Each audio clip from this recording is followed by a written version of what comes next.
বালুরঘাটে দশমীর শোভাযাত্রার রাজনীতি। শোভাযাত্রার রুটে পাশাপাশি তৃণমূল বিজেপির মঞ্চ, পদ্মের মঞ্চে সুকান্ত সহ বিজেপির জেলা নেতৃত্ব, তৃণমূলের মঞ্চে বালুরঘাটের পুর প্রধান সহ বাকিরা। জল বিলি, শুভেচ্ছা বিনিময়েও দড়ি টানাটানি।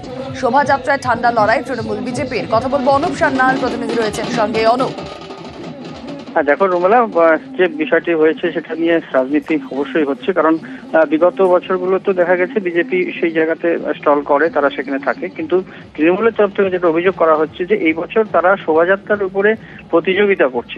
সেই প্রতিযোগিতা নিয়েই কিন্তু যে প্রতিযোগিতা তারা করছে, কার্নিভাল যেহেতু 4 তারিখে রয়েছে, তার বাদ দিয়েও তারা সেখানে সেই শোভাযাত্রার উপরে প্রতিযোগিতা করছে, সেই নিয়ে রাজনীতি হচ্ছে।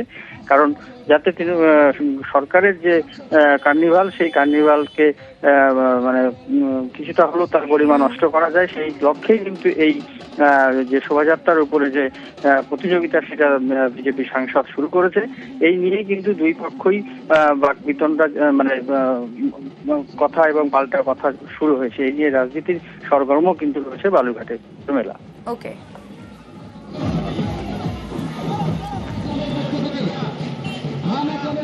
পুরোপুরি এই দুর্গা উৎসবটাকে আমাদের সাংসদ রাজনৈতিক অঙ্গন হিসেবে ব্যবহার করেছেন।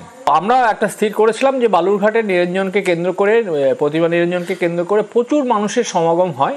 সাধারণ মানুষ গরমে হাইফাই করছে বা কিছু একটা অসুবিধা হচ্ছে, সহায়তা কেন্দ্র স্থাপন করে যে মানুষের কিছু সাহায্য করা যায় কিনা। বহুদিন আগে আমরা প্রশাসনের কাছে দ্বারস্থ হয়ে প্রশাসন আমাদের জায়গা নির্দিষ্ট করে দিয়েছেন। পরবর্তীকালে আমাদের জায়গাটা ওরা চিহ্নিত করার চেষ্টা করছিলেন।